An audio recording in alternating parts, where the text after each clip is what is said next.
Very good morning to one and all. Now session will start by Dr. Harnath sir.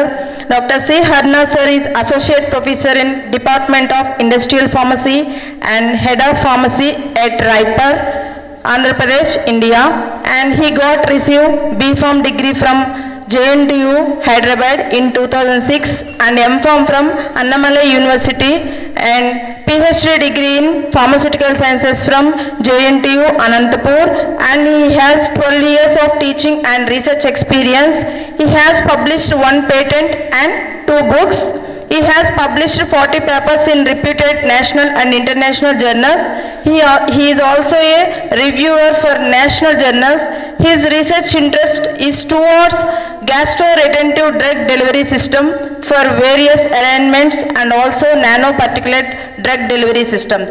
He is the recipient of Best Researcher Award for the year 2019. He is the invited resource person for UGC sponsored medical formulations program and also speaker for several AICTE sponsored FDP and STTP. Dr. C. Harnath sir is a member of various professional bodies including Indian Pharmaceutical Association and Executive Committee member of IPA Anantapur local branch. Sir, a warm welcome to Dr. C. Harnath sir to take over the session. Welcome.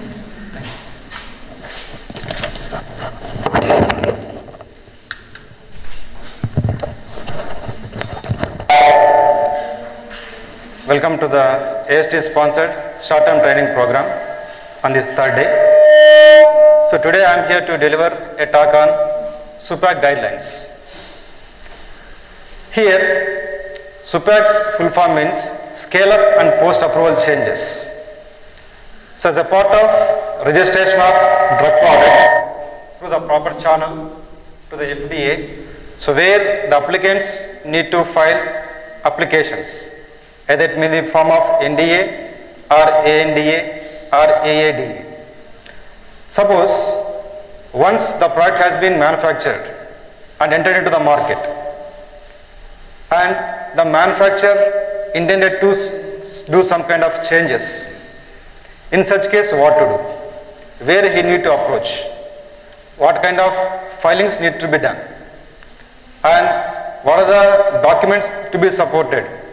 So all these things are going to be discussed in this talk. Okay? Then, as I just now told, the full form of SUPAC is scale up and post approval changes. Here, who is going to give guidance or who is going to give some kind of recommendations about the changes which are going to be done by the manufacturers? For this, FDA is going to give some guidances. Okay? Here, what kind of changes can be done by the manufacturer? Here, post approval. Post approval means initially to market the new product, here we need to take permission from the FDA. Post approval means once the product is in the market, now the manufacturer intends to do some kind of changes. Those are called as post approval changes. Okay? Here what kind of changes can be done? So either it may be related to the composition or components, or either it may be related to the scale up or scale down, or it may be related to the site of manufacture. Okay? Or it may be related to the manufacturing process. So here the manufacturer can do changes in all these cases. First one, either components or composition. That means here we are going to prepare several dosage forms. Take for example tablet or an emulsion. Here we are going to use various ingredients. Here we can do some kind of changes, provided we need to maintain the quality of the formulation. At the same time, the performance of the formulation should not be altered.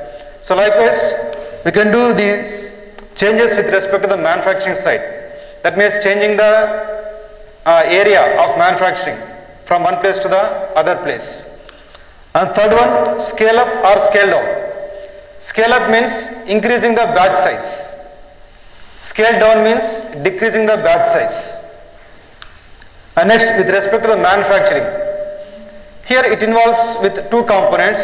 One is with respect to the manufacturing process and one is with respect to the equipments.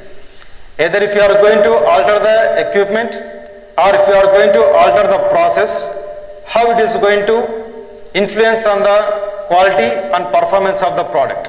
Okay. So all these things we are going to see in the coming slides.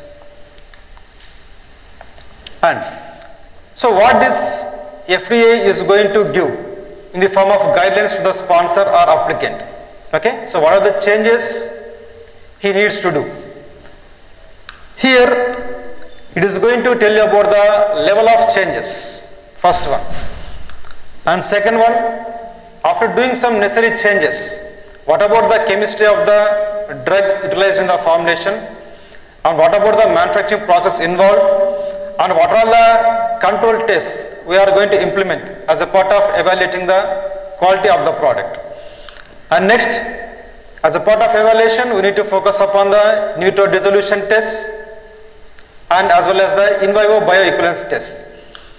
And finally, what are the things we are going to do for which you need to maintain some document, that means which is going to act as a support or reference for the particular change. Okay.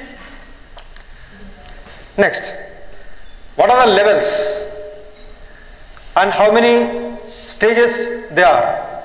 Here, as per the FDA guidelines, here there will be three types of levels: level 1, level 2, level 3.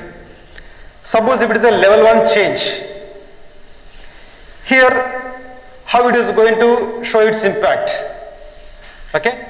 So here, see the sentence here, no detectable impact on the formulation quality or performance. So whatever the change we are going to do at this level, it is not going to show its impact on the quality of the product. No detectable impact. Okay. Take for example, we are going to use some pharmaceutical inks as a part of printing on the label. Here you can change one of the ingredient present in the ink with another one, or you can use one more ingredient which is going to slightly impact on color or flavor. So these kind of changes comes under the level 1 changes. Okay. And level 2 changes. So these are the changes where we can found some significant effect on the quality of the product as well as performance. Previous case, if it is a level 1, no detectable impact, which are unlikely to show their impact on the quality of the product. But in case of level 2, definitely there will be some kind of impact on the formulation. In such case, here we are going to provide one supplement to that one, that is called as CBE, changes being affected. So what are the changes that are noticeable? So for which you need to prepare one separate document, and that should be filed as a part of application. Okay. And moreover, as it is going to show significant impact on the quality of the product, here first of all you need to take prior approval in the form of one supplement. Then, so what are the changes which we are going to have in this level 2? And here, whatever the filing process we are going to do and whatever the tests we are going to have, those are going to depend upon 3 parameters. Those are the therapeutic range, solubility, and as well as permeability. So in the previous case, we are not considered these 3 parameters into account. So why there is a necessity of considering these parameters into account here? Because they are going to show their impact on the quality and performance on the product. Okay. Then therapeutic range. That means it is the range between minimum effective concentration and maximum safe concentration. In this case, either the drug may be belongs to narrow therapeutic range or large therapeutic range. Okay. And next, with respect to solubility, here, as you know well, based upon the BCS classification system, here the drugs are classified into 4 types: class 1, class 2, class 3, class 4. If it is a class 1, high solubility, high permeability; class 2, low solubility, high permeability; class 3, high permeability, low solubility; class 4, both low solubility, low permeability. What is the basis for calculating the solubility parameter? Okay, on what basis we are going to judge about the solubility parameter? So whether it falls under the high solubility drug or low solubility drug. For this, we are going to consider the solubility of drug. Here we are going to express in terms of concentration, that is mg per ml. So what is the solubility of drug? By considering its quantity in mg per ml. That too, we are going to consider the highest dose strength. Take for example, if the drug is available in different dose strengths, 100 mg, 200 mg, 400 mg, okay, and we don't know whether it comes under low solubility or high solubility.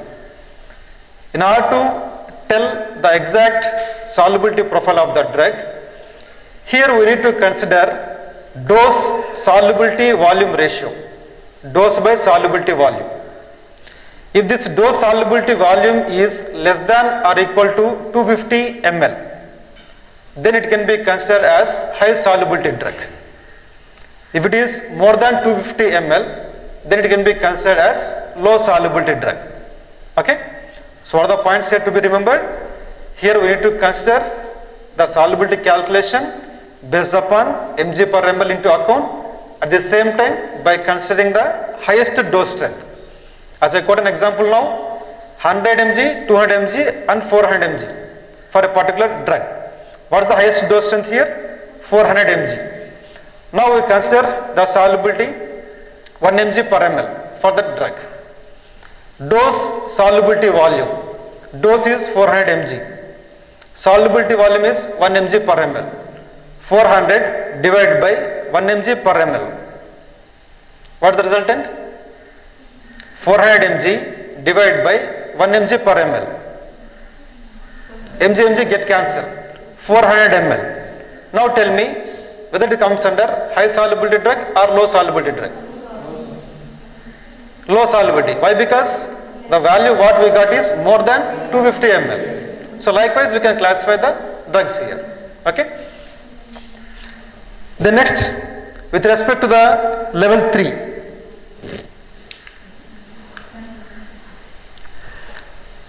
So level 3 changes are those which are going to have its impact on formulation quality and performance, which are likely to show their impact. Okay. First one, unlikely. Second one, significant. And third one, which are likely to have an impact. That is the difference in these changes. Okay. So now we will go with the examples of one by one changes. Okay. Here FDA is going to provide guidance for immediate release solid dosage forms, as well as for the modified release dosage forms, as well as for non-sterile topical applications. Okay. Then suppose if it is with respect to the solid immediate release dosage forms, which are administered through oral route. In such cases, so what are the changes that can be done? Okay. So as I mentioned in the second slide, changes that may be related to the components or the ingredients what we are going to use here. Okay. Suppose if you are going to partially delete one of the ingredient, then it comes under the change 1. If you are going to completely remove the particular ingredient and if you are going to replace with the another ingredient, then it falls under the level 3. Okay. Then, so these are the examples, whatever I mentioned. So with respect to the printing ink and with respect to the one of the ingredient which is going to affect the color or flavor. So if the color is going to be slightly affected or flavor is going to be slightly affected, it is not going to show impacts on the performance. That's why they will be falling under the level 1. Then, how much change we can done for the excipients and what is the basis for this one? So here whatever the change we are going to do, that is to be done with respect to the total weight, especially with respect to the tablets. Here we are going to consider percentage weight by weight into account. Suppose if your tablet is, total tablet weight is 500 mg. Based upon the total tablet weight, you need to consider the changes in terms of percentage. Whether you can go with the plus or minus 5% or plus or minus 10% likewise. Okay. With the level 1, here plus or minus 5% changes can be done with respect to the original formulation. Okay. So now there is a slide which is going to give an example for the different ingredients used in the immediate release formulation. Okay. So here diluent filler plus or minus 5% can be applicable. So likewise if you are going to observe the disintegrating agents, so based upon the total tablet weight plus or minus 3%. So likewise for other ingredients. So just remember this slide. So I will represent the one more slide for level 2. Remember this. Remember the values and tell me what change you noticed with respect to the level 2 change. Next. So after subjecting some kind of minor changes in the level 1, and next we need to perform several tests. So with respect to the chemistry, manufacturing and control. Okay. And here we need to perform the stability tests and the data should be provided to the agency. Okay. And stability testing, one batch of stability testing should be performed by considering the long-term stability conditions, and this data should be submitted annually. And likewise, if you are going to have about the dissolution specifications, it should match with the official compendial requirements. So whatever the existing product which is already approved, here the proposed one should meet the same kind of dissolution specifications. That is the meaning of this. None beyond compendial requirements. It should be similar to that of the already approved product. And next, in vivo bioequivalence documentation.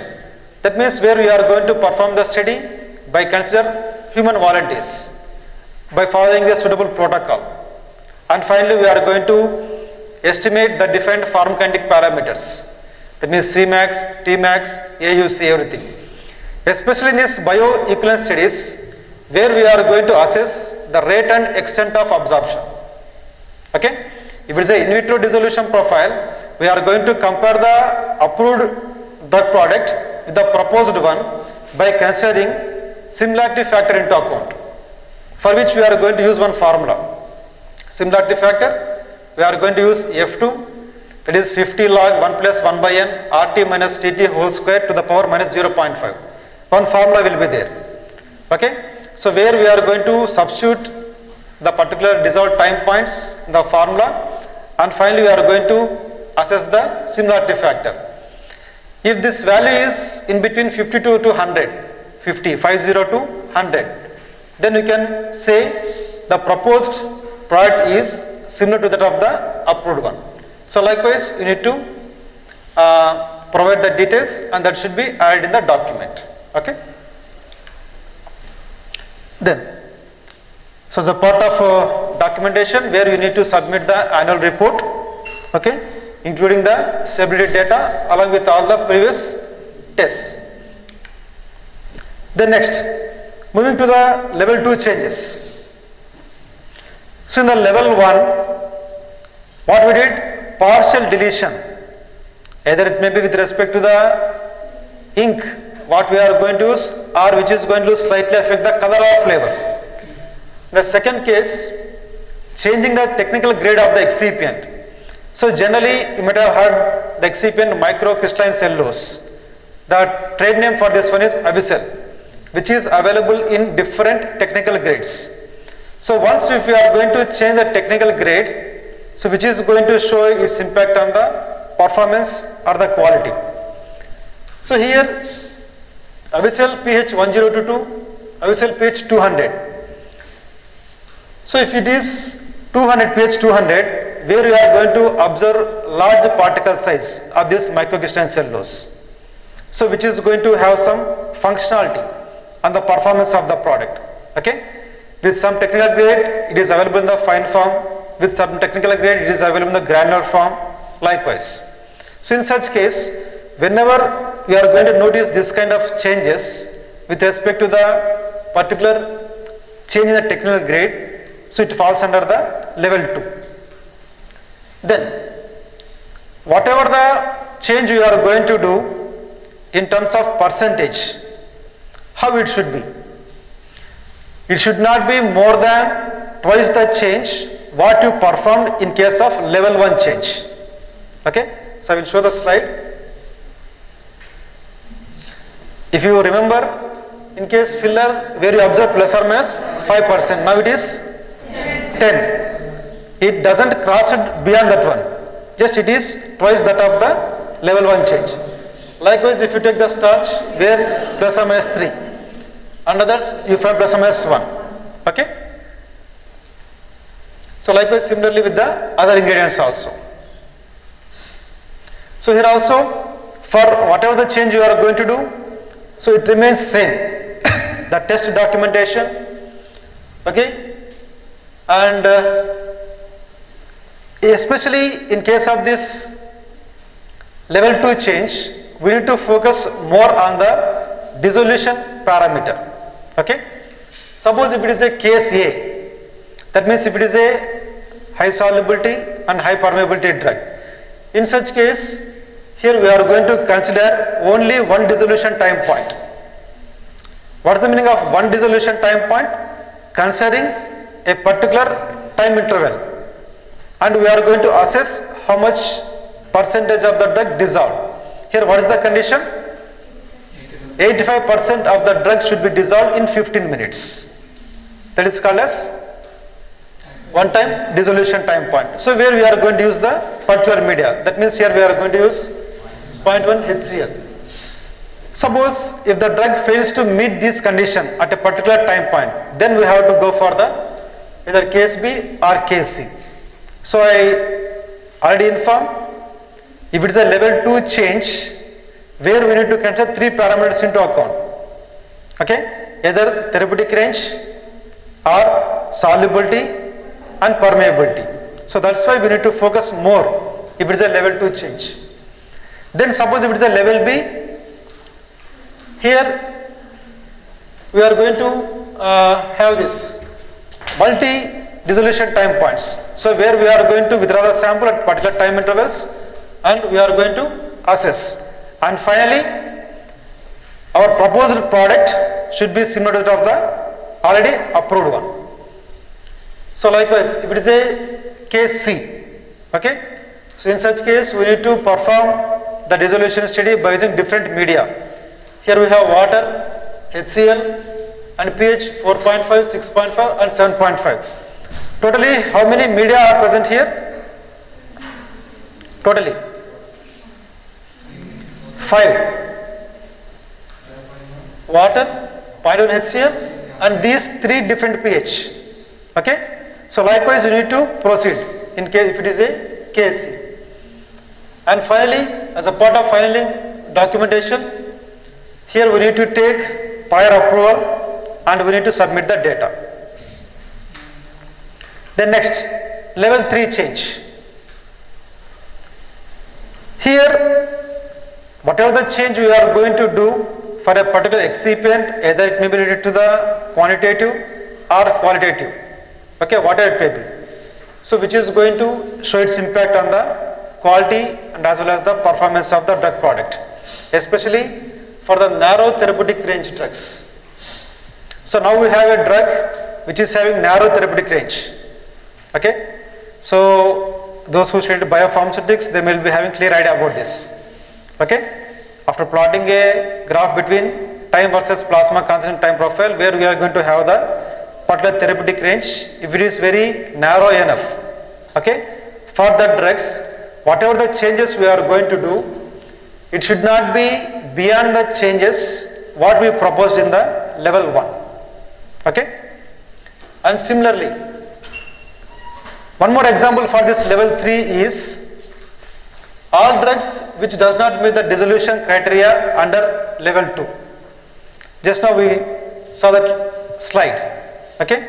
That means by considering different media into account, and even though if it is not going to meet the specifications, that falls under the level 3 change. Then, and especially if you are going to consider a drug which is having low solubility and low permeability, in that case, if you are going to consider the change in the level what we are going to propose, it should not be the level beyond 2 into level 1. Suppose in the level 1 we made changes of plus or minus 5%. What is the meaning of 2 into level 1? 2 into 5, 10. It should not cross more than 10 for the drugs which are having low solubility and low permeability. So if these conditions are going to be observed, then it is called as level 3 changes. Okay? And similarly, our documentation remains same here also. Okay? And that is one part with respect to the composition or components. Similarly, the next is with respect to the site changes. Site means here nothing but where we are going to carry out the manufacturing of the product. Here either it may be the own company or it may be a contract one. So sometimes the manufacturer is going to approach one more company where they will be having the approval to carry out the manufacturing process. Okay? So that's why it may be an own or it may be a contract manufacturing. Take for example loan license companies. So in such cases, what kind of changes will be there? Okay? Suppose if you are going to move the site from one area to the other area, in such case whatever the equipments we are going to use and whatever the process we are going to use and whatever the methodology we are going to implement, it should remain same. We should not do the changes with respect to all this. Just we are going to change the site. Okay? Then provided here you need to take care that we are following the CGMP, current good manufacturing practices. We should not compromise in that one. Okay? Here also, in case of site changes, there will be some defined levels. Here level 1. Level 1 means here we are going to do some kind of changes within the facility. So take for example, now we have our institute in a particular area. So within the facility, if you are going to do some kind of changes, then that is called as level 1 change. Okay? And here, take for example, you are preparing some immediate tablet. You need to maintain all the suitable conditions what you maintained for the approved drug product. There should not be change in that one. Just we are going to change the facility, that's all. And even you need to maintain the batch manufacturing record as it is, and just we are going to have the change in the administration record. Except the administration record, remaining documents should be same as that of the approved product.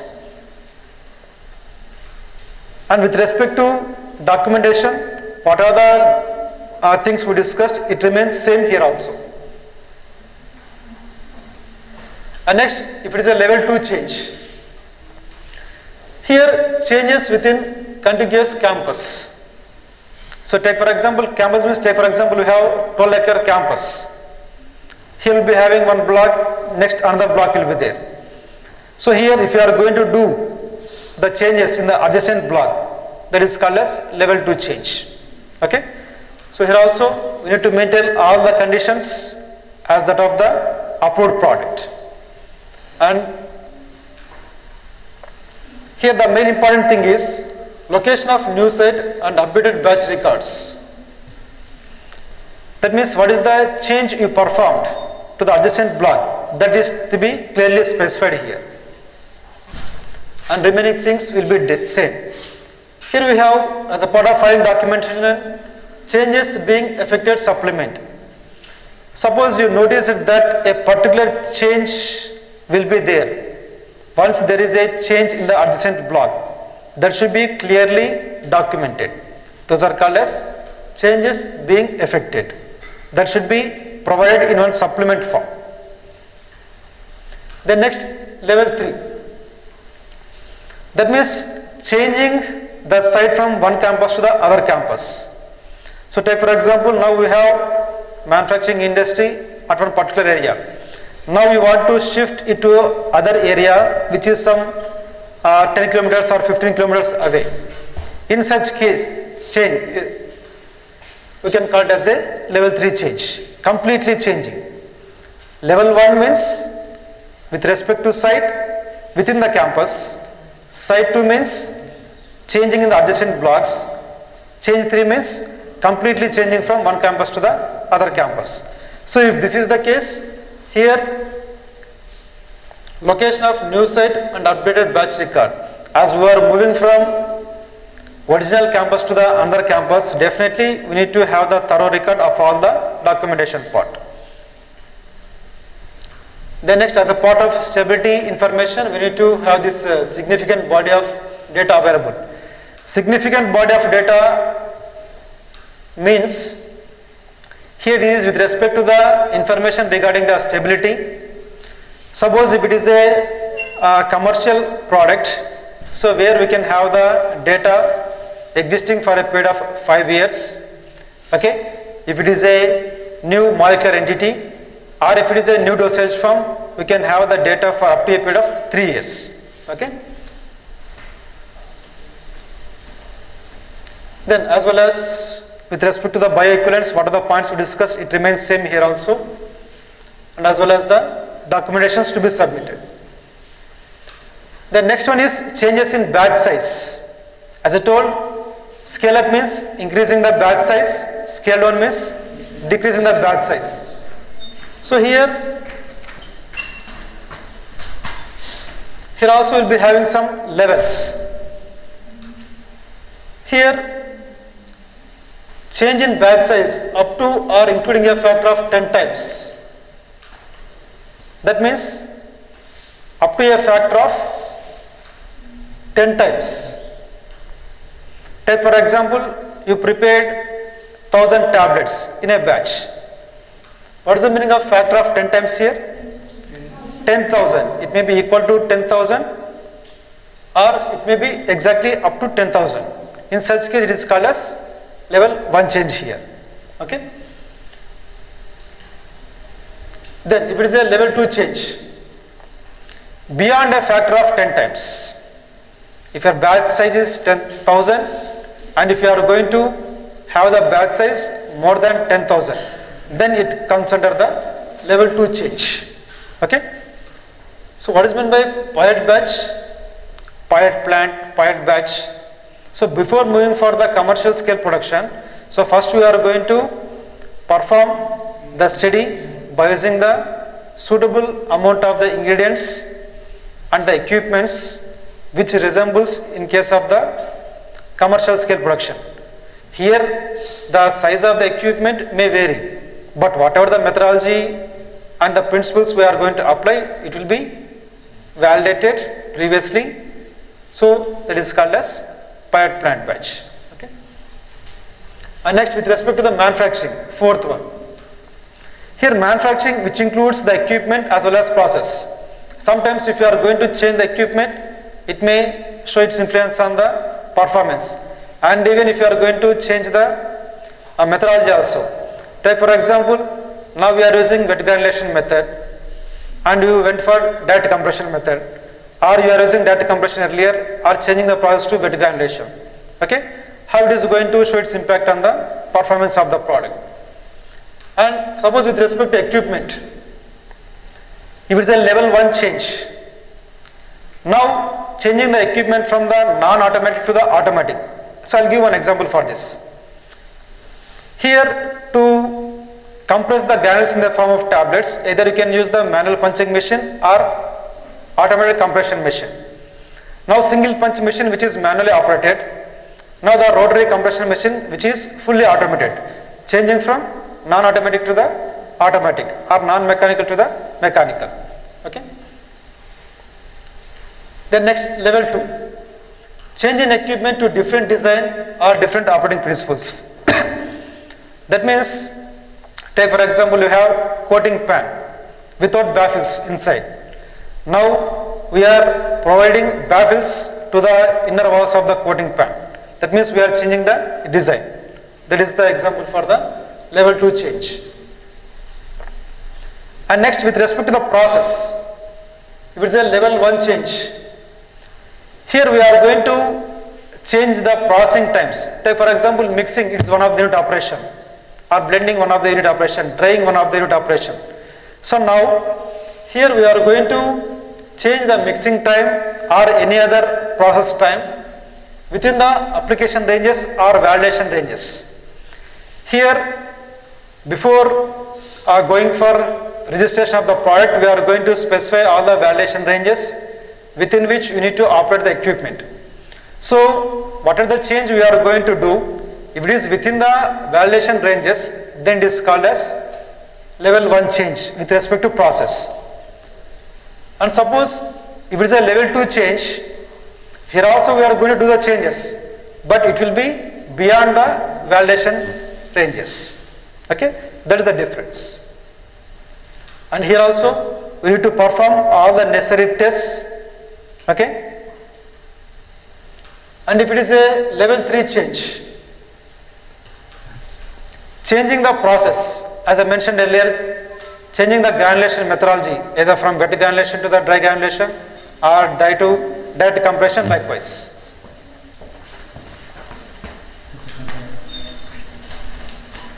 Okay, so in this case also you need to provide the stability profile, in vitro dissolution testing, in vivo bioequivalence, everything. Okay, so if you here you need to prove that once your product is in the market, if you want to do any kind of changes, whatever the change you did and how it is going to show its impact on the quality of the product. And if your changed product is similar with that of the already approved one, then only the permission will be approved by the concerned FDA. So that is the important thing finally what we can conclude from this information. Okay, so basically how many changes we can done here? 4. Either it may be related to the components, or it may be related to the site, it may be related to the process or equipment, or it may be related to the with respect to the second one. Yes, second change. What is the second change? Yes, first slide, just recall the first slide.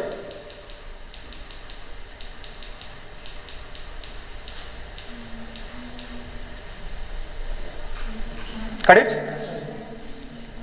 Components, site, scale up, and finally manufacturing process. Okay, so this is all about the guidance provided by the FDA for the sponsors who want to do any kind of change during post marketing of the product. Okay, so for this the reference is fda.gov.in. so where you can find clear guidelines, and as well as you can find some kind of a questionnaire also.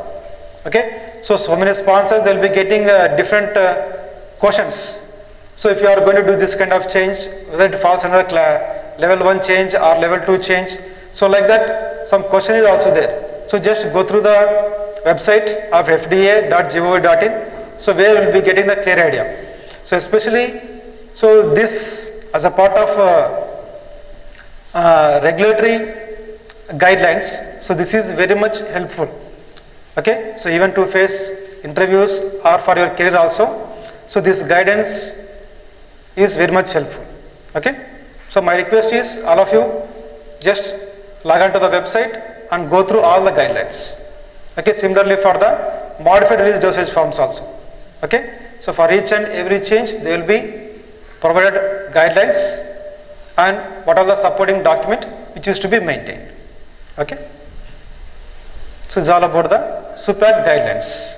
So in most, if you go to industry, so generally you are going to hear the term only SUPAC. That means scale up and post approval changes. Okay, right.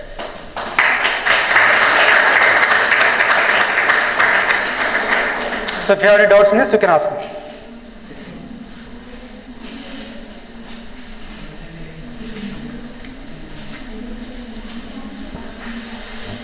Yes?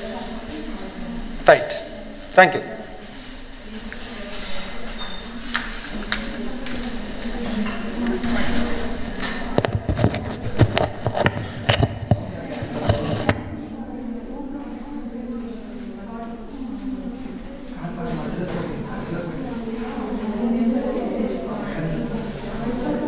Thank you, Dr. Harnath sir, for excellent session. And now I request to Vinod sir, Dr. Vinod sir, to certificate distribution to Harnath sir.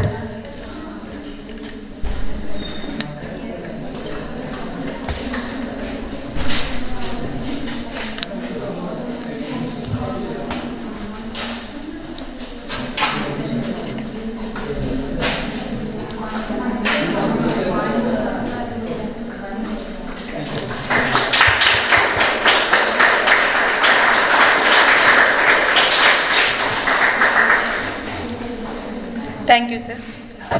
Okay, I would like to thank Dr. Vinod sir for giving me the opportunity to deliver this talk.